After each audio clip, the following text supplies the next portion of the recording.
መንፈስ ቅዱስ በራእይ ብቻ አይደለም የሚገለጠው፣ ሳታውቁት ጥያቄያችሁን መልሶላችሁ ይገኛል። ምእመናን ወንድሞቻችን እህቶቻችን፣ ስለ መንፈስ ቅዱስ ሞኞች አትሁኑ። ማለት መንፈስ ቅዱስ በእናንተ አድሮ እያለ ታምር ካላደረገልኝ ብላችሁ ተለይቶኛል አትበሏል። ራእይ ስላላያችሁ ህልም ስላላያችሁ ከቅድስት አርሴማ ከደብሯ መጥታችሁ ሱባኤ ገቡ፣ ትክክል ነው። ሱባኤ ገብታችሁ ግን ህልም ስላልተገለጠላችሁ መንፈስ ቅዱስ ተለይቶኛል አትበሉ። ሰው የክርስቶስ መጽሐፍ ነው። ታውቁ እንደሆነ እያንዳንዳችሁ የክርስቶስ መጽሐፍ ነው። ማንም የሆነ ያልሆነውን ሲጽፍባችሁ ዝም ብላችሁ አትዩ። እስኪ አንድ ጥያቄ ልጠይቃችሁ ምእመናን። አሁን እዚህ ቤተ ክርስቲያን ገብቼ አንድ ብራና ብሰርቅ ምን ታደርጋላችሁ? አላረገውም፣ አይዟችሁ። ብሰርቅ እንደምታደርጉ ሁላችሁ በድንጋይ አትቀጠቅጡኝም? አንድ መጽሐፍ ብዘርፍ ትቀጠቅጡኛላችሁ። እናንተን ሰይጣን ሲዘርፋችሁ ግን ለምንድን ነው ዝም የምትሉት? እናንተ እኮ ትክክለኛ መጽሐፍት ናችሁ። መጽሐፍ እኮ አይጸድቅም፣ መጽሐፍ አይጸድቅም። ይሄ እኮ ሕንፃ እኮ አይጸድቅም። የሚጸድቅ እኮ ሰው ነው። ህልም ተከታዮች አትሁኑ። ህልም ተከታዮች ውሃ ገብቶ ሲያድር በህልሙ ከተማ ልገባ ነው ይላል። ቤት ሲቃጠል ሲያየው ልሞት ነው ይላል። ቀይ አበባ ሲያይ ላገባ ነው ይላል። ቅድስት አርሴማ ደብር ይመጣና ሱባኤ ገባና በመጀመሪያው ቀን አርሴማ እንድትገለጥለት ይፈልጋል። ኋላ ቀይ ሰው ባየ ቁጥር አርሴማ ተገልጣልኝ። አይ ክርስትና እኮ እንዴት ያለ አደራ መሰላችሁ! የክርስቶስ እጅና እግር ነን እኛ። አይኑ፣ እጁ፣ እግሩ ሕዋሳቶቹ ነን። ሰው እናንተን አይቶ ክርስቶስን ያውቀዋል። በሞት ያፈርሰውን። እስኪ አንድ ጥያቄ ለህሊናችሁ ጠይቁት። አሁን እናንተን አይቶ ሰው ክርስቶስን የክርስቶስን አካል በደም የገዛውን አካል ትጨፍሩበት፣ ትዘፍኑበት፣ ትሳደቡበት፣ ታጉረመርሙበት፣ ትጠነቁሉበት፣ ትጨፍሩበት። ክርስቶስ በደም የገዛውን አካል የክርስቶስን አካል ወስዳችሁ የዘማዊ አካል ታደርጉትን ይላል። አሁን ክርስቶስ ተመልከቱ። እግዚአብሔር በየት ይደር? በየት አድሮስ ነው አገርን ሰላም የሚያደርግ? ከማን ቤት ይደር? ሁላችን አመፀኞች ሆነናል።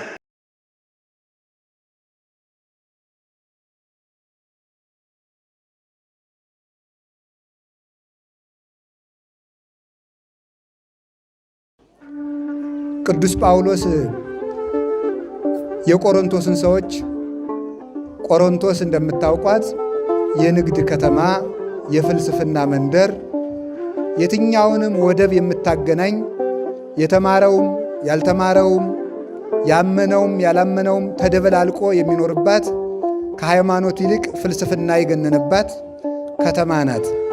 ወደዚያች ከተማ እግዚአብሔር ለየትኛው በሽታ የትኛውን ሐኪም ቢልከው እሱ ያውቃልና ጥበባቸውን የሚያውቅ ብልሁን ምርጥ ዕቃውን ቅዱስ ጳውሎስ ለቆሮንቶስ ሰዎች ላከላቸው። በዚያ እነሱም ምሳሌያቸው፣ መራቀቃቸው፣ መፈላሰፋቸው እንደማያድናቸው ይልቁንም ለዓለም ድነት የተሰቀለውን መድኃኒታችን ኢየሱስ ክርስቶስን አምነው ቢቀበሉ እንደሚድኑ ቅዱስ ጳውሎስ በመጀመሪያው መልእክቱ ጽፎ አሳምኗቸዋል፣ አጥምቋቸዋል። ከጣዖት ወደ ሃይማኖት፣ ከገቢረ ኃጢአት ወደ ጽድቅ መልሷቸዋል። እሱ አስተምሯቸው ከሄደ በኋላ ቢጽ ሐሳውያን ወይም ደግሞ ሐሰተኞች ወንድሞች የሚባሉ አይሁድ እየሄዱ ያሳስቷቸው ነበረ። የእናንተ መምህር ጳውሎስ እውነተኛ መምህር ከሆነ እንደኛ መምህራን ስለ ራሱ ዘርዝሮ አይጽፍም? የእኛ መምህራን እኮ ጸሐፍት ፈሪሳውያን ከየት እንደተማሩ ከየት እንዳደጉ ምን እንደሚያውቁ ምን ትምህርት እንደቀጸሉ ዘርዝረው ይናገራሉ።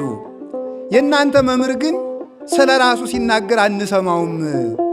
ስለዚህ የውሸት መምህር ነው ብለው ገብተው ያወናብዷቸው ጀመረ። ስለ ራሳቸው ስለምንድን ነው የማይናገሩ? ዛሬ እንደምታዩት ብዙ መናፍቃን ስለ ድንግል ማርያም ሲነገር ዓይናቸው እየቀላ ስለ ራሳቸው የታክሲ ሰልፍ ግን ሲያወሩ አይቆጫቸው። ስለ ራሳቸው ይዘረዝረ በዚህ ዘመን ምሳ በልቼ፣ በዚህ ሰዓት በልቼ፣ በዚህ ጠጥቼ፣ እንዲህ ስል እንዲገጥሞኝ እንደዚህ ብዬ እያሉ ይዘረዝራሉ። እንዲህ የሚያደርጉ ተረፈ ፈሪሳውያን የፈሪሳውያን ተረፍ ናቸው። ሰው ተመልከቱ፣ ለላከው እያደላ የሚኖር ቅዱስ ጳውሎስ ለፊልጵስዩስ ሰዎች በላከላቸው መልእክቱ ወንድሞቻችን ሆይ ማንም ሰው ከእናንተ መካከል ሌላው ሰው ከሱ እንዲበልጥ ይህንን ይወቅ። ማንም ሰው እገሌ ይበልጠኛል እያለ ይኑር ብሎ ተናግሯል። ትዕቢተኞች ሰዎች ደግሞ ራሳቸውን ከቅዱሳንም ጋር አስተካክለው ይታበያሉ። ስለ ራሳችሁ ለምን አትናገሩም ብለው ይህንን ክርክር ገጠሟቸው። ይህንን ለቅዱስ ጳውሎስ ላኩበት። ከዛ ቅዱስ ጳውሎስ ምን አለ መሰላችሁ? አሃዊነ ንሕዝኑ ይላል። ተመልከቱ።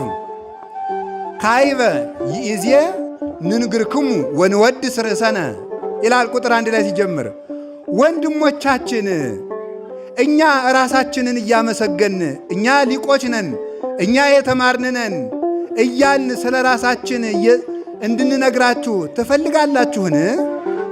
ወቦኑ ዘንፈቅድ ከመልእክቱ ካልአን እንደ ሌሎቹ እንደ ፈሪሳውያን እኛ የክርስቶስ ደቀ መዛሙርት ራሳችንን እያመሰገን እንሰብካለን ይላል።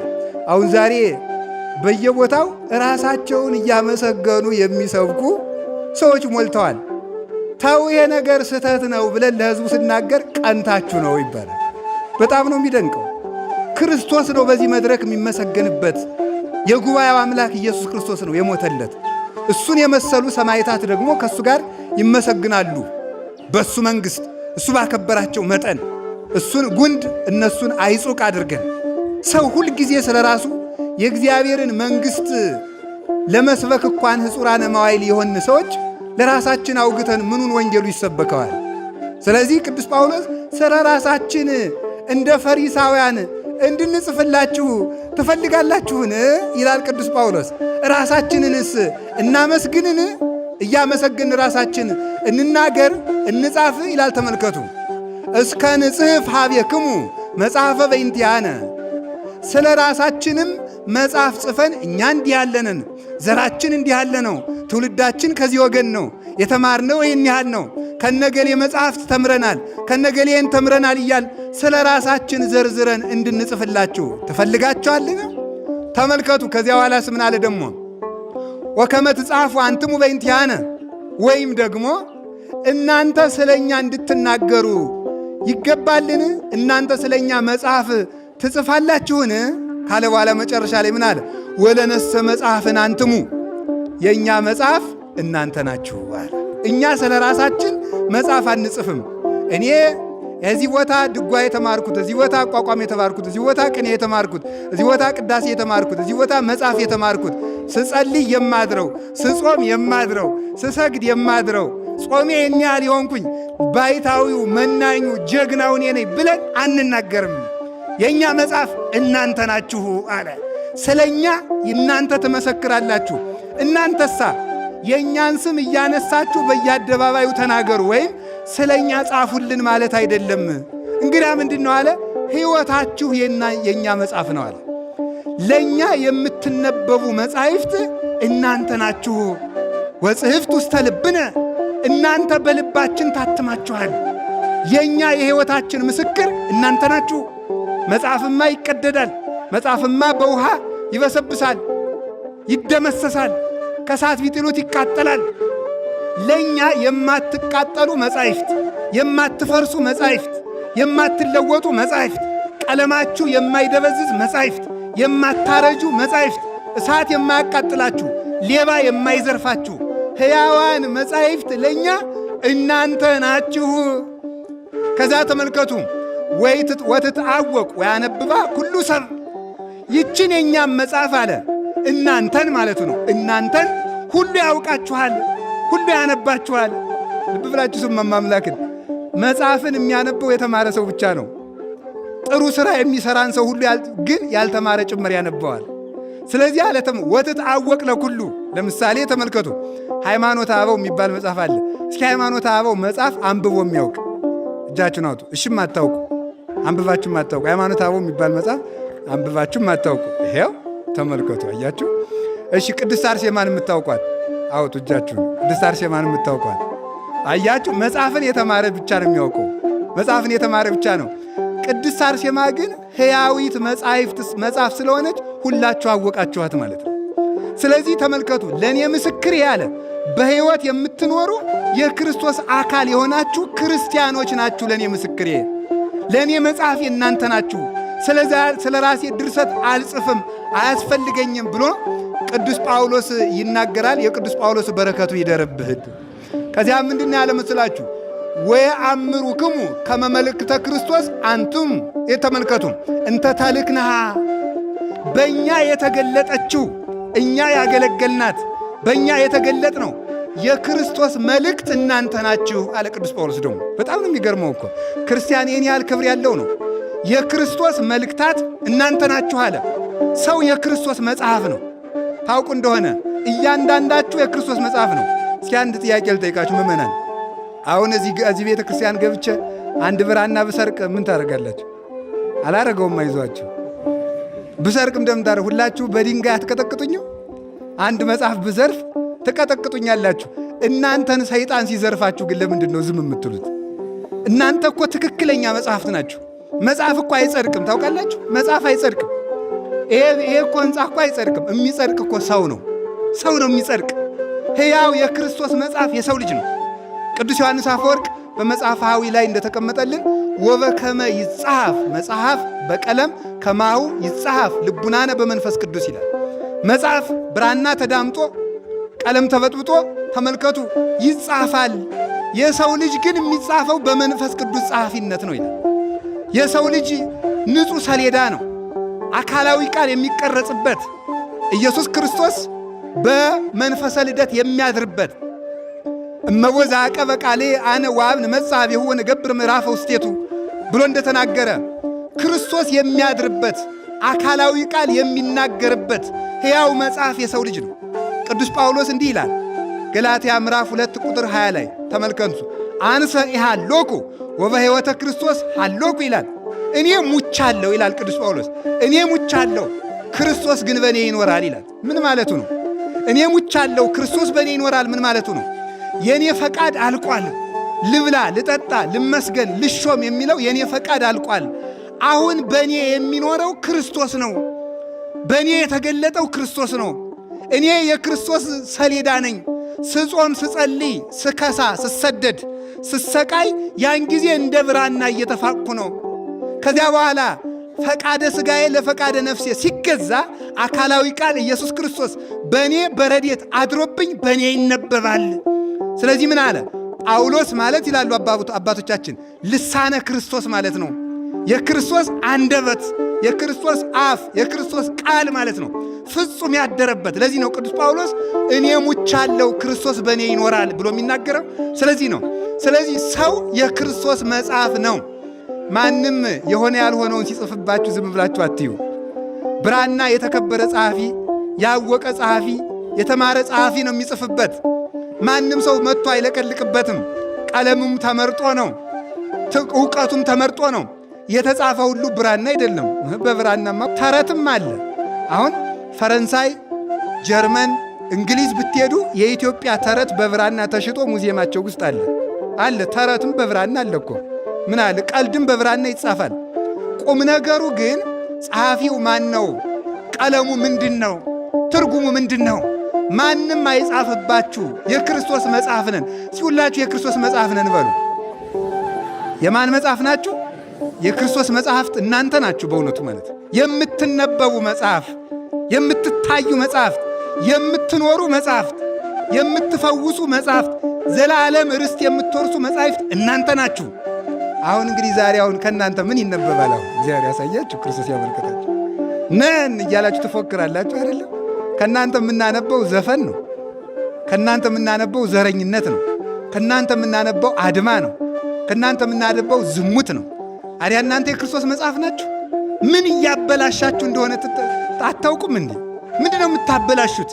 ስትሰርቁ፣ ስትዘፍኑ፣ የማይገባ ሥራ ስትሰሩ፣ ርኩሰትን ስትሰሩ፣ ቅጠል ስትበሉ፣ ጢስ ስታጤሱ፣ ስትደባደቡ፣ ስትጨፍሩ፣ ስትሰክሩ ምን እያበላሻችሁ ይመስላችኋል? የክርስቶስን መጽሐፍ እያበላሻችሁት እኮ ነው። ክርስቶስን ማደሪያ እያሳጣነው እኮ ነው። የተአምሩኑ ከማንትሙ ታቦቱ ለመንፈስ ቅዱስ። እናንተ የመንፈስ ቅዱስ ታቦት ማደሪያ መቅደስ መሆናችሁን አታውቁምን? በዚያውም ዘንድ እኮ ደግሞ እኛ የክርስቶስ መጽሐፍ ብቻ አይደለንም፣ አካል ነን። እንዲህ አለ ቅዱስ ጳውሎስ ኤፌሶን ምዕራፍ 1 ቁጥር 23 ላይ ሲናገር እንዲህ አለ ወውእቱ ርእሳ ለቤተ ክርስቲያን ወንተ ይእቲ ሥጋሁ። እርሱ የቤተ ክርስቲያን ራስ ነው። ቤተ ክርስቲያን ደግሞ አካል ናት። እኛ ደግሞ ሕዋሳቶቹ ነን ይላል። ተመልከቱ፣ ሕዋሳቶቹ ነን። ዓይኑ፣ እጁ፣ እግሩ የክርስቶስ እጅና እግር ነን እኛ። የክርስቶስን አካል ወስዳችሁ የዘማዊ አካል ታደርጉትን ይላል ቅዱስ ጳውሎስ። የክርስቶስን አካል በደም የገዛውን አካል ትጨፍሩበት፣ ትዘፍኑበት፣ ትሳደቡበት፣ ታጉረመርሙበት፣ ትጠነቁሉበት፣ ትጨፍሩበት ክርስቶስ በደም የገዛውን አካል ብሎ ይናገራል ቅዱስ ጳውሎስ ማለት ነው። እናንተ እኮ የክርስቶስ ሕዋሳት ናችሁ። ወውእቱ ርእስ ንሕነ አባል ይላል ዮሐንስ አፈወርቅ። እሱ ራሳችን ነው፣ እኛ እግሮቹ ነን ይላል። ተምና ሀባሃሎ ርእስ የሃሎ አባል። አሁን አልጋ ላይ ተኝታችሁ ወደ ታች ድንገት ተንከባላችሁ ብትገኙ ከፍ ለማለት በእግራችሁ ነው ወደ ራሳችሁ ነው ከፍ የምትሉ? አይ እግር ከቀደመ ችግር ይመጣል። ምንድነው ከፍ ማለት ያለበት? መጀመሪያ ራስ ነው። ራስ ከፍ ሲል እግር ምን ያደርጋል? ይከተላል ማለት ነው። የእኛ ራስ ማን ነው? መድኃኔ ዓለም ነው። ራሳችን እሱ ነው። እምከመ ተለዓልኩ አነ እስሕብ ኩሎ ኀቤየ፣ እኔ ከፍ ብዬ እሰቀልና እናንተን እስባችኋለሁ። ከፍ ብሎ የተሰቀለ እኮ እሱ ራስ ነው። ራስ ከፍ ሲል እግር እንደሚከተለው እሱ ተሰቅሎ ሙቶ ተነስቶ አርጎ እኛን ወደ ክብር ሳበን። እኛ የእሱ ሕዋሳት ነን። እሱን እየተከተልን የምንኖር ነን። እግዚአብሔር ሕዋሳታችን እንድንቀድስ አምላከ ቅዱሳን ይርዳን። ስለዚህ የእኛ አለ ተመልከቱ፣ አንትሙ ወየአምሩክሙ ከመ መልእክተ ክርስቶስ አንትሙ፣ እናንተ የክርስቶስ መልእክተኞች ብቻ አይደለም መልእክቶች ናችሁ። ሰው እናንተን አይቶ ክርስቶስን ያውቀዋል አለ። አይ ክርስትና እኮ እንዴት ያለ አደራ መሰላችሁ! ሰው እናንተን አይቶ ክርስቶስን ያውቀዋል። በሞት ያፈርሰውን እስኪ አንድ ጥያቄ ለህሊናችሁ ጠይቁት። አሁን እናንተን አይቶ ሰው ክርስቶስን ያውቀዋል? እኔን አይቶ? እኛ ስንበላውን ሰው ክርስቶስን የሚያዩ ዲያብሎስን። እኛ ስንሳደባውን በእኛ የሚታየው ማን ነው? ዲያብሎስ እኮ ነው የሚታየው። ከየትኛው ክርስቶስ በየት ይታይ? በትዳሩ ይታይ? በምንኩስናው ይታይ? በዲያቆናቱ በቀሳውስቱ ነው ወይስ በሴቶች ነው? እስቲ አሁን ሴቶቹስ ባለባበሷችሁ ባኗኗራችሁ ማንን ነው የምታሳዩት? ክርስቶስን ነው የምታሳዩን? ፈረንጅ ነው የምታሳዩን? ክርስቶስን የሚያሳየን እንፈልጋለን። እሱ የሚታይበት እሱ የሚገለጥበት ትዳሩ ተከብሮ ክርስቶስን የሚያሳየን፣ ምንኩስናውን ጠብቆ ክርስቶስን የሚያሳየን፣ ትሕትና ያለው ዲያቆን ሆኖ ክርስቶስን የሚያሳየን፣ ድንግልናውን ጠብቆ ክርስቶስን የሚያሳየን ምእመን በሰላም ኑሮ ሁከት አልባ ኑሮ ሕይወቱን በሙሉ ጠብቆ ኑሮ ክርስቶስን የሚያሳየን ክርስቲያን እንፈልጋለን። ሁላችንም ለክርስቶስ ምልክት እንድንሆን አምላከ ቅዱሳን ይርዳን። ሰው ባነጋገሩ ክርስቶስን ያሳያል። የእግዚአብሔር ቤተሰቦች እዚህ ተሰብስባችሁ ብላችሁ ስለሄዳችሁ የምትጸድቁ እንዳይመስላችሁ። ማምላክን እኔ ከልቤ ነው፣ አሽማጥጬ አልሰዳችሁም። የምንጸድቀው ራሳችን የክርስቶስ ምልክት በማድረግ ጭምር ነው እንጂ በዓላት ላይ በመሰብሰብ ብቻ እንድን። የክርስቶስ ምልክት አሁን ክርስቶስ ተመልከቱ። እግዚአብሔር በየት ይደር? በየት አድሮስ ነው አገርን ሰላም የሚያደርግ? ከማን ቤት ይደር? ሁላችን አመፀኞች ሆነናል። እግዚአብሔር ያስተካክለን መድኃኔ ዓለም ኢየሱስ ክርስቶስ። ስለዚህ እናንተ የክርስቶስ ምልክቶች ናችሁ ብሎ ተናገረ። አኮ ተመልከቱ በማየ ሕመት እናንተ እኮ አለ የተጻፋችሁት እኮ በጥቁር ቀለም በቀይ ቀለም አይደለም አለ። በዚህ አይደለም የተጻፋችሁት፣ በሱ ሳይሆን ዘእንበለ በመንፈስ ቅዱስ ሕያው። እናንተ የተጻፋችሁት በሕያው በእግዚአብሔር መንፈስ ነው። በ40 ቀናችሁ በ80 ቀናችሁ የእግዚአብሔር መጽሐፍ ሆናችኋል። የእግዚአብሔር የታተማችሁ መጻሕፍት ሆናችኋል ብሎ ይላል። ተበልኮ አኮ በጽሌምን እናንተ የተጻፋችሁት እኮ በድንጋይ ተጠርቦ አይደላችሁም። እናንተ የተቀረጻችሁት በልብ ነው። ይህን ይዞ አዲያ አንዱ አላዋቂ በአዲስ ኪዳን ታቦት አያስፈልግም ብሏል። እናንተ መጽሐፍ ናችሁ ብሏል። ይሄ የተናገረው ይውላችሁ ሰው የክርስቶስ ፍጹም ማደሪያ መሆኑን ለማመልከት ነው እንጂ ታቦት አያስፈልግም ለማለት አይደለም። ስለዚህ እናንተ መጽሐፍ አያስፈልግም ታቦት አያስፈልግም አይደለም። ቃሉን በልባችን ስለጻፈው ታቦት አያስፈልግም ካል ቃሉ በልባችን ስለተጻፈ መጽሐፍ ቅዱስም አያስፈልግም ባልን ነበር። ግን አይደለም። ይሄ የተናገረው በሐዲስ ኪዳን ፍጹም የክርስቶስ ማደሪያዎች ሆናችኋል። በመንፈስ ረድኤት አይደለም። እግዚአብሔርን ጥግ ጥጉን አትፈልጉት፣ ከውስጣችሁ ፈልጉት። ሰው ቅድስት አርሴማ ደብር ይመጣና ሱባኤ ገባና በመጀመሪያው ቀን አርሴማ እንድትገለጥለት ይፈልጋል። በሁለተኛው ቀን ኋላ ቀይ ሰው ባየ ቁጥር አርሴማ ተገልጣልኝ ይሄ ነውር ነው በእውነቱ ማለት ነው። እንዲህ ያለ ትዕቢት በእውነቱ ምን ያደርጋል? እንዲሁ በእውነቱ ማለት በዚያውስ ላይ እውነቴን ነው የምነግራችሁ። በዚያውስ ላይ እኛ ክርስቶስ በልባችን አድሮብን እያለ በሕልም ታየን ማለት ምንድን ነው? ክርስቶስን በዳሪ እንይ ማለት ከውስጣችን እኮ አለ። ሥጋውን ስትበሉት ደሙን እስቲ ክርስቶስን አይቶት የሚያውቅ ይሄ ሰው ክዷል። ክርስቶስን አይታችሁት አታውቁም? ሥጋው የማን ነው? ደሙ የማን ነው? እና ስታስቀድሱ ማንን ነው የምታዩት? ክርስቶስን አይታችሁታል እኮ። በሕልሜ ቀይ ሰው አየሁ እያልክ ደስ የሚልህ ለምንድን ነው? ክርስቶስን እያየሁ አይደለም እንዴ? መድኃኔዓለምን እያየሁ እኮ ነው። ስለዚህ እመቤታችን ቅዱሳን እኔ ያዛኘን ከልቤ ነው። እኔ እመቤታችን እንድትገለጥልኝ አልፈልግም። ለምን አይሆንልኝማ? እሷ ፊት መቆም እንዴት አድርጌን? እስቲ ወደ ምስራቅ ይኸው አንድ ጊዜ ወደ ምስራቅ ስታዩ እስቲ ፀሐይቱ ይዋት አይናችሁ እንዳያማችሁ። ፀሐይቱን ትክ ብዬ ማየት ካልቻልኩ፣ ምስራቂቱን ትክ ብዬ ማየት ካልቻልኩ ፀሐየ ጽድቅ ኢየሱስ ክርስቶስ የወጣባትን ድንግል ማርያም እንዴት አድርጌ ነው የማያት? ስለዚህ ተመልከቱ፣ እኛ በመንፈስ አኮ ከመይት ራእይ አላ ከመይት ሀለይ። ተመልከቱ ይዝየሰ ክሱተ ኮነ ምስጢረ ለምና ለምንድን ያለው ለምእመናን ምስጢር ተገለጠ። ግን በአይነ ሥጋ ሊታይ አይደለም፣ በአይነ ልብ ሊታይ ነው። በእምነት አይን ነው የሚታየው። ምክንያቱም ሰይጣን እየተገለጠ ስለሚያሳስተን ነው። ማርያም ነኝ ብሎ ሊገለጥልኝ ይችላል። ቅድስት አርሴማ ነኝ ብሎ ሊገለጥ ይችላል። እስመ ሌሊሁ ሰይጣን ይትመሰል በመላከ ብርሃን። ሰይጣን ራሱ ሚካኤል ገብርኤል ነኝ ይላል ያለ እኮ መጽሐፍ ቅዱስ ጳውሎስ እኮ ነው ያለ። ሰይጣን ራሱ መልአክ ነኝ ብሎ ይገለጣል። በዚህ ትደነቃላችሁ። ክርስቶስ ነኝም ይላል። ክርስቶስ ነኝ ብሎ ይገለጣል ገና ሐሳዊ መሲህ። ስለዚህ ሕልም ተከታዮች አትሁኑ። ሕልም ተከታዮች እንዲያውም አባቶቻችን ይናገራሉ። ይሄ አሁን ምን ያደርጋል ሰው? ውሃ ገብቶ ሲያድር በሕልሙ ከተማ ልገባ ነው ይላል። ቤት ሲቃጠል ሲያየው ምን ሊያደርግ ነው? ልሞት ነው ይላል። ቀይ ቀይ አበባ ሲያይ ላገባ ነው ይላል። ይሄ ነውር አይደለም እንዴ? እውነቴን ነው የምነግራችሁ። መሬት ሲቆፍር በአድዋማ ሲያድር ልሞት ነው መቃብሬ። ይሄ ይኸውላችሁ በስቶ ነው። እሳት በሕልማችሁ ካያችሁ እሳታችሁ በስቶ አድሯል ማለት። መሬት ካያችሁ መሬት ባህሪያችሁ ሰልጥኗል ማለት። ውሃ ካያችሁ ውሃ ባህሪያችሁ ውሃ አብዝታችሁ ጠጥታችኋል። ሌላ ትርጉም ነው። መሮጥ አቅቷችሁ እዚያው እየረገጣችሁ በሕልማችሁ ካዳራችሁ ነፋስ በስቷል ማለት። ሌላ ምንም የለው፣ ትርጉም የለውም። በቀር ቀይ ባለያችሁ ቁጥር እመቤታችን፣ ጥቁር ባያችሁ ቁጥር ሰይጣን ብትሉት የማይሆን ነገር ነው ማለት ነው። ስለዚህ ዛሬ ቤተሰቦች እግዚአብሔርን በአፋ እንደ ሐሳውያን በራእይ በአፋ በሕልም ወይም ደግሞ እንደ ሐሳውያን ብቻ ሳይሆን እንደ ዘመነ ነቢያት በምሳሌ በትንቢት በራእይ ሳይሆን ክርስቶስን የምናየው ምንድን ነው አለ? ተዋህዶን ይኖራል።